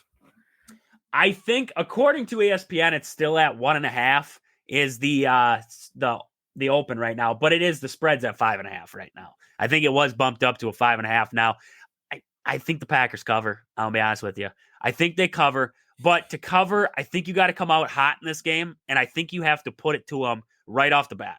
Like, this is a 49ers team that's crumbling right now. If you can put it to them, I think they fall apart. Yeah. This, even with, like, of all teams that have this situation, I don't say I trust the 49ers to weather the storm, but I still, if I'm a Packers fan in this game, I'm like, don't take them for granted, even with Brandon Allen, because they're just so well coached. I will say that the 49ers are probably the best, the most well coached team. They don't like make stupid penalties hardly ever. They're just fundamentally sound. So would I be surprised if the Niners are in this game in the fourth quarter? I wouldn't be like shocked. The only way they do that though is if they slow down the Packers. Like, if you have to keep this low scoring, if you're the 49ers, to have a shot. But I still think, like you said, I think probably the Packers pull away. Maybe like halfway through the fourth quarter, they just kind of pull away. So they cover the spread, but I don't think this is a blowout. The 49ers defensively are just too smart and they're too sound, even with, a lackluster of an offense that they're probably going to have this week. I agree. I do. Packers are going to win this one, like I said, and I think they're going to cover that spread too. I just think the 49ers are too beat up at this point, and they're limping into this game, and I think the Packers will take care of business in this one here. Other news before we get to before we get to the NFL picks for the week here, Wisconsin's women volleyball will be taking on Nebraska tomorrow night there. That's going to be a big-time matchup. Number 2, Nebraska, coming to take on the Badgers here. Wisconsin going to Nebraska this time. Nebraska came to Wisconsin, kind of got the best of the Badgers in that one, swept them in their last match there. It wasn't really much of a match at all there. They lost 3-0 there at the field house. So now the Badgers looking to return the favor down in Nebraska. So hopefully a good weekend there for Badgers women volleyball. And we're talking about something big coming out of there because we don't know what's going to happen with the football team. That is pretty cool though. The football team, maybe, I don't know, maybe the football team, if they pull off a win, maybe they'll be excited. They'll go check out the volleyball game, which will be happening in Nebraska too. Both games in Nebraska. Doesn't really happen a lot where the volleyball team is traveling to the same location as the football team on the same day. Like that's pretty cool right there. Right. And I mean, last weekend you were like, I don't want to add insult to injury, but I mean, you're riding the high from the Arizona game. And then you're like, in the fourth quarter, it looked like it was anybody's game. I was like, man, it might be a clean sweep. We're not talking hockey and volleyball and whatever else is going on. But for football and basketball in one weekend, that would have been. So, you can kind of, draw the comparisons, right? But like you said, playing the same team in the same, both teams are going out there. That's, you never know, right? You never know. Yep. I give the football team a better shot just based on it's number 2 in the volleyball I think Wisconsin is ranked number 6 yet. I think they they're right there. That's not far off. That's not. No. Yeah, it's not like it's a major big top 10 matchup. That's what it's going to be down there. Yeah. So it's going to be, it's going to be a heck of a game, right? But last time Nebraska kind of bested Wisconsin pretty handily at the field house. So we'll see what happens this time around. We'll see what happens. Like I said, though, it's cool. Maybe, football's at 2:30. This one starts at 7. Maybe you can get, some of the fans. I wish I would have known about that. I would have went down there to watch both. Like that'd been pretty cool. You go to field, watch the volleyball game first, then you head over to the football game, then you head over to the volleyball game right after. Maybe a lot of people are going to do that already. So it should be an exciting weekend there. But Aaron, it is time. It is time for our NFL picks of the weekend. The Browns got the surprising win over the Steelers, 24-19 on Thursday night there. But here's the big one, and this is my upset of the weekend here. Bears-Vikings. This game's going to be at Soldier Field. Right now, Minnesota's favored by 3.5, but I'm going to tell you this right now. The Bears showed me something against Green Bay. They did. They're not completely lost. They still have a football team. They might have got a field goal blocked and, try to get that appealed to the league and had that shut down pretty fast. Like, wasn't over top of the center or anything. There's pictures to prove it. But I think the Bears win this game. I'm going to be honest with you. Sam Darnold, I don't trust him. He's got 19 touchdowns, but he got 10 interceptions now. I just don't trust Sam Darnold right now. I'm going to take the Bears to win this one, and I think it's going to be by a field goal. I'll give him a field goal in this one. I'm right on board with you. I think the Vikings have escaped trouble. The last. You're looking at it here. I just had it up here. Hold on. They beat Tennessee by 10, but here we go. Yeah, beat Tennessee by 10. But that Jags game we were talking about. 12-7 barely, and Mac Jones was playing for the Jags, so that's not even like a freaking quarterback at that point. And then you have, you're playing the Colts. You escape out of there with an 8-point win. You lose to the Rams, lose to the Lions, and then you barely beat the Jets. Like they haven't had a dominant win in like 2 months. So if you're looking at that, just and looking how the Bears, ran the Packers to basically the end of the game last week. I like the Bears too. It's Chicago, you're in Chicago, tough place to just the weather's going to be probably horrible because it's Chicago. And And like you said, I mean, I think, Sam Darnold probably makes a couple mistakes in this game. Bears defense is decent for sure. So yeah, give me the Bears as well. I like that. And even at the favorite, 3.5 for the Vikings, that doesn't matter to me. I think Caleb Williams will play better than Darnold in this game. Agreed. Like that pick there. Next up, we got Lions and Colts. I think I'll be honest with you. I think the Colts make this dicey. I think they do. I don't think the Lions blow them out like they have been doing to a lot of AFC South teams. I think the Colts hang around a little bit in this one. The Lions are going to win this game. I think they'll win by a touchdown. Right now, the spread's at 7.5. I think they'll win by a touchdown, but I think it's just a touchdown. I don't think it's a blowout game.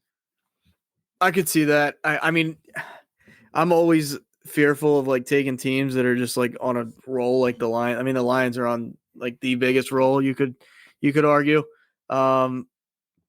Yeah, I mean, the thing I like about this for the Lions though, it's indoors, and Jared Goff loves indoors, so that kind of plays into the fact that the Colts aren't that good.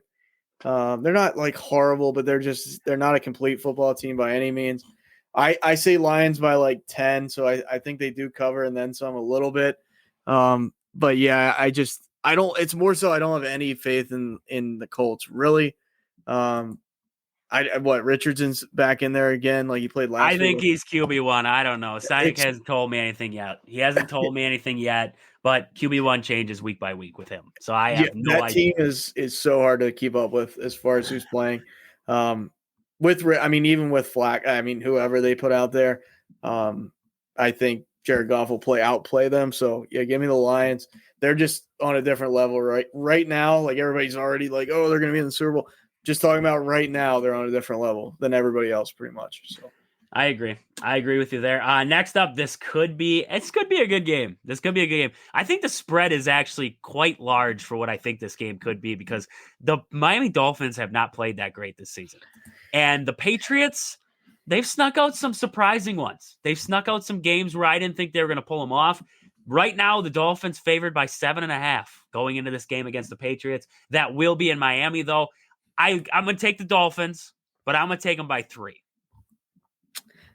I could see that. The first time they played, it was 15-10 in New England. So I know that must have been no Tua.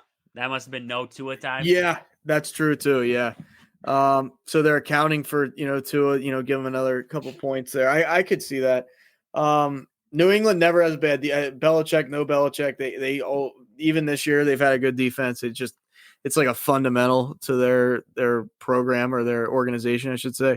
So I'm never fully confident picking the Dolphins, but I still think they do win this.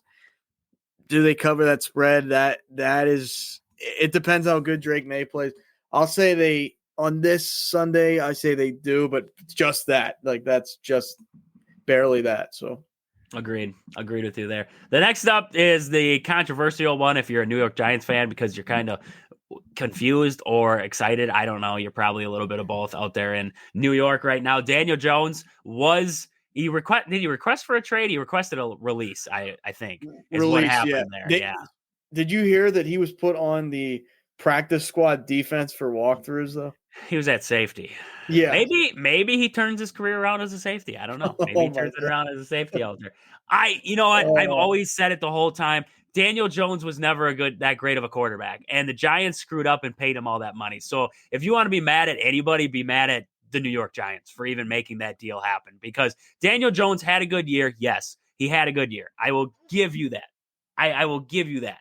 But he had Saquon Barkley rolling along with him too. So you have to, if you're a New York Giants fan, and if I was a New York Giants fan, yes, I'd be irritated that my quarterback, who I have given all this money to, is not playing well. But I don't think he was ever going to play that well. You gave him all this money and he was not that good. So I get where people want to hate the guy, but at the same time, I don't know. I can't bring myself to even think about if I was a Giants fan, I would hate this guy. Like I can't bring myself to that, because your ownership, your GM, they screwed up. They let Saquon go. They didn't make Saquon a top priority. They made Daniel Jones a top priority. That's their fault, not Daniel Jones's fault. So, I mean, that's where I'm at with that one. But Tommy DeVito's starting. They skipped over Drew Lock. They're starting Tommy DeVito in this one. Giants, Buccaneers. I believe Mike Evans is questionable. He might be back for that game. So getting a little healthy if you are the Buccaneers. And when Mike Evans is out there, I like Baker Mayfield with Mike Evans on the field there. He's been doing well without him. Getting him back, that's going to be huge. I like the Buccaneers in this one. They're favored by 6. I think they're going to blow that out of the water, and they're going to take care of the Giants. Yeah, it's hard to see a clear path for the Giants in this one. The Daniel Jones thing, that guy says everything the right way. I can't, like, it doesn't seem like he has a bad bone in his body. No, I mean, he might not have a good he's arm. the nicest dude in the world. Like, yeah, I can't hate this guy. He's like class personified. Like, he's like Aaron Judge. Like, the guy just doesn't say anything the wrong way. You know what I mean? So it's hard. I can't get myself to hate somebody like that. Like you said, I mean, he was overdraft. Like, they drafted him too high and I still don't think could he have a resurgence like Sam Darnold? I think he could. I'm not saying that for sure, but like, he's played behind probably the worst offensive line I've ever seen in my life his whole career. Like, he has never had weapons. Zero.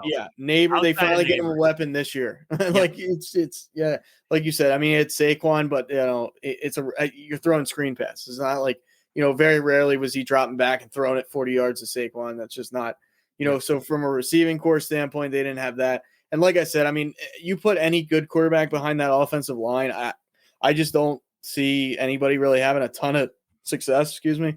So, I mean, DeVito now, I mean, I like the story, New York kid, like, the whole bit, but behind that same offensive line that's not any better. Tampa can kind of get after the quarterback a good bit. So I think he's going to have a long day. I mean, you might see, quarter 1, quarter 2 go to the Giants because they're just playing with like house money with DeVito, and he's just out there, just Johnny Manziel in it, kind of just whatever, throwing it here, throwing it there, whatever. But I mean, the Bucks pull. I think the Bucks, especially if Evans is back, the Bucks pull away. And I mean, if you're the Giants, and if you're the Giants fans, I don't know where you go from it. If you think Brian Dable's the coach, then you got to get him a quarterback. How many more years is that going to, like, they're up a long creek there, and with no paddle, they have no paddle to work with there at all. I mean, the GM's made. It's a mess. It's really a mess. No, completely agree. That franchise has been a disaster since Eli Manning walked out the door. Like, that has just been how it's been. I mean, crazy to think that Daniel Jones and Saquon had it kind of looking right for about a year. And then she kind of went, that ship sank right off the bat, right after that. So, I mean, we got this game. There's 2 games coming up here, which maybe, no, I'm going to go with three games here. That could be nothing. 4 games. Okay, there's a lot of games that could be nothing. We'll fly through these. Commanders, Cowboys, Commanders. I'm going to take the Commanders. Yep. All right, Chiefs, Panthers. I think the Chiefs bounce back in this one and take care of the Panthers. I would not hope, but I expect them to. I expect them to, too. The Titans defense could give C.J. Stroud and the Texans some problems, but I do think the Texans win that game. Yeah, I'm surprised. That spread at 8 that's kind of generous to the Titans, or the Texans. I agree. I agree. I could see Tennessee hanging in. It's just, you don't know what offense you're going to get, and I mean, it's we talk about a bad O-line. Houston's O-line is not good, so that'll be interesting. It's a divisional game too, so anything can happen. That might surprise some people how close that is. Yeah, no, I agree. The divisional games are always tight. It doesn't matter who's playing. I just think the offense for the Texans will take over, and I don't think that Will Levis can lead that Titans offense to put up points with C.J. Stroud in that offense. So it's gonna be tough. Yeah, we'll see. We'll see how that one squares off. Broncos and Raiders will lead off the 305 slate there. I'm going to take the Broncos. I've liked Bo Nix. I've liked what Bo Nix has done this year with the Broncos. I think him and Sean Payton fit well together. I'm going to take the Broncos to win this game. It's going to be in Las Vegas, but I think the Broncos win it. I just think if the Raiders had like just a tier above what quarterback they have, this is a close game because it's division. I mean, the Raiders are pretty much checked out. I get that, but you would think the Broncos would kind of like, fall off the wagon at one of these weeks. They'll fall off. It feels like. So I mean, they just don't have a quarterback. So for that fact, I mean, give me the Broncos. We got a couple of pretty intriguing matchups here. One of them is going to be for the NFC West, not for the title, but for the lead in the NFC West. The Cardinals taking on the Seahawks. Cardinals at 6-4, Seahawks at 5-5 in that one. The spread right now, Arizona's favored by 1. It's in Seattle. I'm going to take the Seahawks to win that one, and it's going to make that NFC West even more intriguing because of the next matchup that we're going to talk about. I completely agree. I thought you would go. I know you've been high on the Cardinals this year, and for good reason, right? But the playing up there in Seattle is a different, like as far as NFL stadiums go, that's a different breed, and the spread is so close that I just give Seattle the benefit of the doubt because it's in Seattle, and I don't know. Cardinals have been playing well, but I think Seattle will win this game. It's a kind of a must win. I mean, and you're right there. So completely agree with you there. I like that one. This is your big matchup. A little bit of Sunday Night Football on NBC. We got the Eagles taking on the Rams in SoFi. Eagles favored by 3. I'm going to tell you this now. I like the Rams. I'll be honest with you. Something about once Matthew Stafford got Puka Nacua and he got cut back, and it just felt like the offense started to feel good. And then it's like it transpired over that defense for him because the defense started to play well for the Rams. And it's like everything started to flow again. And I got that. It's at home, which I think is going to benefit them. And I think the Rams squeak it out. I'm not shooting the Eagles because I think the Eagles are a good team. And I think this is going to be a good football. I think it's going to be a good football game. Like, it's going to be a really good football game for Sunday night.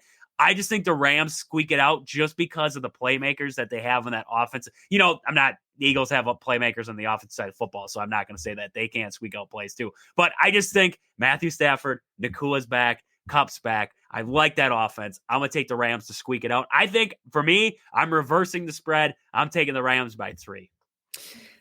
This is really, and like even leaving my bias out of it, it's tough because the Eagles usually take care of the Rams. I mean, it's just one of those things, but it's in LA. The Rams are trying to hold on, like wild card wise, they're 5-5. The big drop on this one is the fact that Devontae Smith is out. I hate that. So just for that, I think I think that's pretty much the determining factor here. Like, I think if you have Devontae, they find a way. Without him, it's going to be the AJ Brown. I don't think Dallas Goedert's playing again. That guy gets injured, walking to the bathroom. That guy gets injured. But I've been there. Tripped on one of those oscillating fans one time. Tripped over top of that son of a gun. I felt like I went through the door, like I was hurting so bad. Then my wife, she's laying in bed, she's just snoring away in bed, and I'm like laying on the ground, like, oh, my shoulder's broken. Like, I just biggest boom I ever heard. Then the next morning she gets up and she looks, she's like, what happened to the fan? And then he looks over at me and I'm looking like I'm broken over there. I'm like, I fell over it last night. You didn't move. You're not like, hey, are you okay? Nothing at all. Just like, shh. I'm like, oh my, wow. I mean, it's rough going to the bathroom sometimes. Okay. See, but yours is valid. Dallas Goedert would get up in the middle of the night and he'd twist his ankle on flat ground. Like, the guy just, I don't know. This is his last year. I like the guy, but he can't. People that can't stay healthy do annoy me. I'm not going to lie to you. It just is what it is, but they annoy me. So, yeah, I think the Rams do find a way probably in this game. This is going to be interesting because the Eagles secondary has looked amazing. I mean, they kept Burrow in check, which I thought was going to be a problem. I think they allowed 17 against the Bengals or something like that. 17 against the Bengals. What's his name? Jane Daniels didn't do that much either. I think he's playing injured though. So I think there's a little caveat on that one, but I mean, nevertheless, the secondary is going to be tested. Quinyon Mitchell's not giving up a touchdown this year. I don't know who they're going to put him on. Cooper, he'll have his hands full either way. I mean, you really will. Probably I think Nakua. Probably. Yeah, I think he'll get waxed at times. I don't think he'll get annihilated. I think Darius Slay has a chance of getting annihilated. He's either very good or hit or just, miss. He's day by very day. Jekyll and Hyde. I think he'll he'll be torched in this game. It's just one of those things. So yeah, I think the Rams unfortunately find a way. I wouldn't be surprised if the Eagles win this, but the Devontae Smith one, that's a big loss. So Yeah, no, I agree. I mean, it's gonna be a good game. There's gonna be some good games Sunday and Monday here because the Monday night game, Ravens, Chargers, I think that has the making to be a very good game there. It's gonna be at SoFi there in Cal, so it's technically a home game for them Chargers there. I'm gonna be honest, I like the Chargers. I don't know what it is. I think they play the old school, like just Jim Harbaugh football, and it works. It really does. That defense is playing well right now. Give me the Chargers to win that one at home. The Ravens sometimes to me, I don't know how you can have that much star power and still mess up, and they find a way to still mess up. Chargers, they just don't make those. I don't think they're going to make those same mistakes in this one. See, I'm weird. I trust the Ravens against teams that aren't in the NFC North. Like if it's NFC North or not the Steelers, AFC. They got a shot. AFC North, yeah, AFC North. But because I mean, Lamar just like in the regular. If you look at his regular season record, it's like it's insane. Like it's honestly like you would never think it's that good, right? Like it's just it's a Harbaugh brother, reunion, which is cool. I mean, you like to see that. Last time they played, didn't the lights go out? Wasn't that was a Super Bowl game when the lights went out? Super Bowl, Ravens 49ers, but that was Colin Kaepernick was on the 49ers. Yeah, that was a while ago. For that one. That was a good Super Bowl, though. That was a good game. Man, I can see it though. I can see what you're saying. I think the Ravens bounce back. I mean, they're 7-4. I think they find a way. The Chargers are on a good 4-game winning streak, but I think that's where one of those things like the Ravens kind of want it more in this one. It's going to be, I mean, it's adversity. It's on the road, prime time, but I think the Ravens this game's going to be, to me, I feel like this is going to be tight, but my only worry with the Ravens is their secondary is spotty and Herbert can torch you if he's on. So yeah, I think the Ravens, but I definitely could see it, with the Chargers there. So that's a really interesting matchup. I don't know how they're going to line up on that one. So yeah, there's a lot of good matchups. The Eagles and Rams game, that one there, the 49ers and Packers could be a good game if the Packers can't figure it out. Like there could be a lot of good games across the board in that one there. But there's our NFL picks for the weekend. The Bucks, they got a big win over the Pacers tonight here. That was 129-117. They got that win. Look out, folks. But hey, Gary Trent Jr. is finally knocking down shots. I believe he had 18 points in this game. He was 6 for 10 from downtown. This is a guy who couldn't buy a bucket early on in the season. Now he's starting to feel it as of late here, so hopefully that's good signs for him there.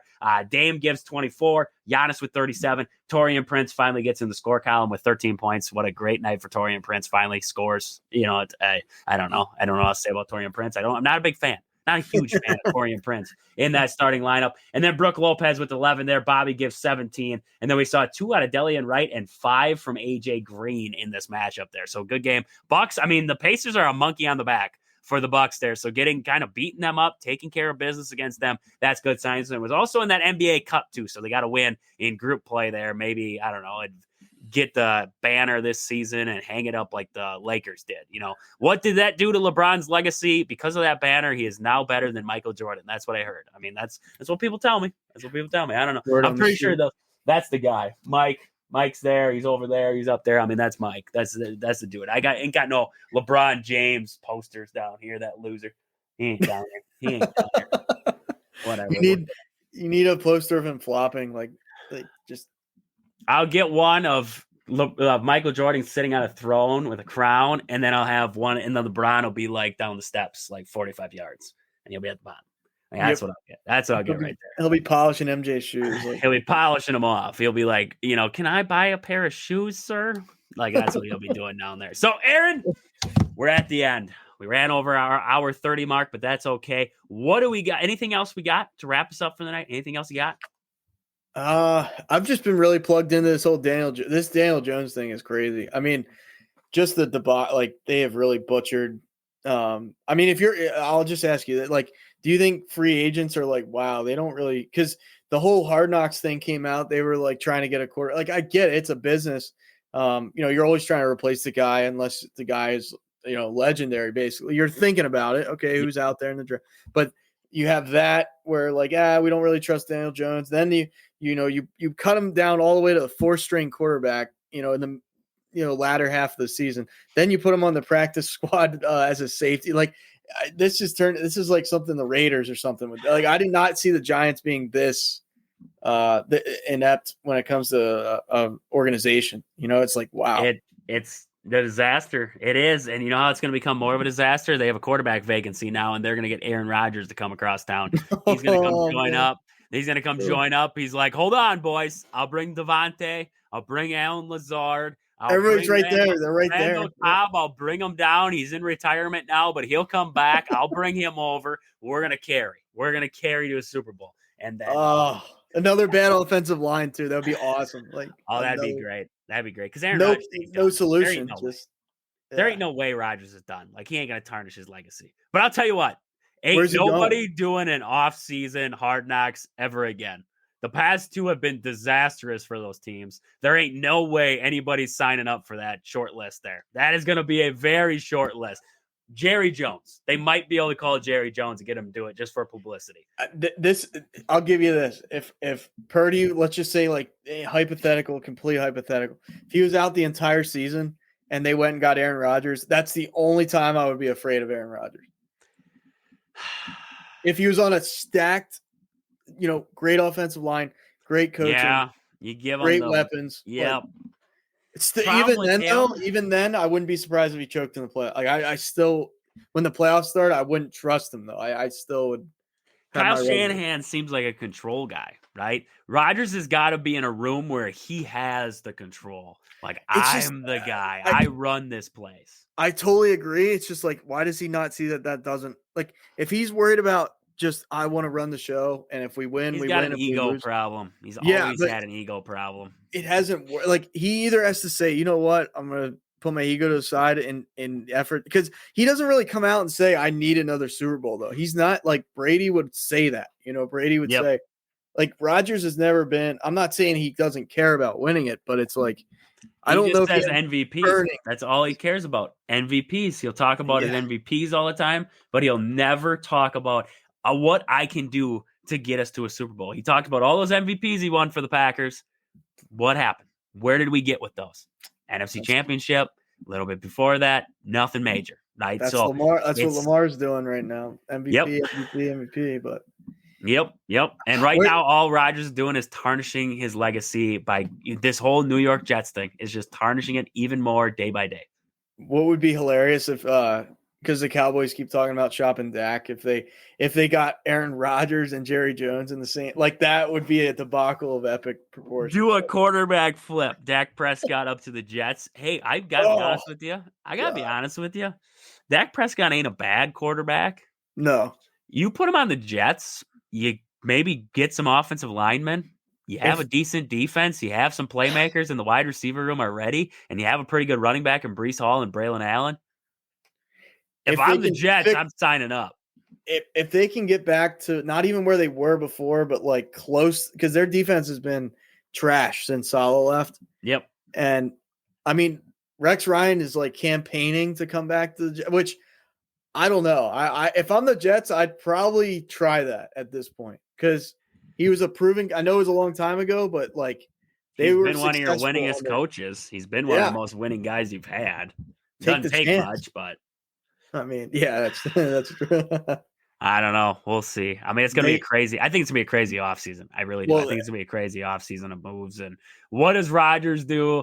What does Jerry Jones do? It's going to be those two. Like, that's going to be madness. No, 100%. And if the Jets whiff on this next coach, they're going to be bad for the next 5 to 10 years. Like, they're this close to being just bottom feeders again. Because they are right now. It's just, that was my whole thing with the Saleh thing is like, oh, you might not have thought he was a great coach. He kept them competitive. Yep. And as soon as he walked out the door, you see what happens. Like, yep.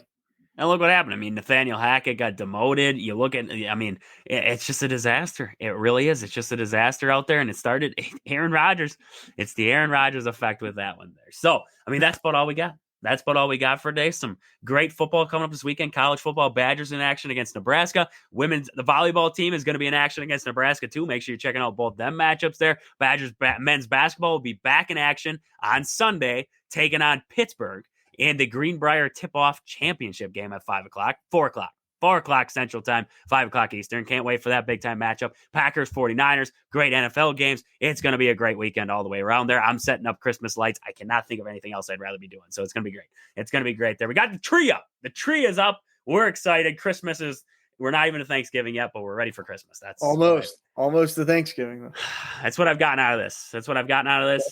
We aren't even at Thanksgiving, but we're getting set up for Christmas. We're just that stoked. We're just that excited. So can't wait for that one. Can't wait for that one there. But great show as always. There. Thank you for everybody who tuned in tonight in the chat and everything like that. Thank you for participating in the show. Always, if you join in, whenever you join in, bring up something you want to talk about, you want us to talk about, we can definitely get to your comments there in the section. But hey, for Aaron and myself, this has been Wisconsin Sports on the Go with Trage. Thank you all for tuning in. We'll catch you guys back here on Sunday.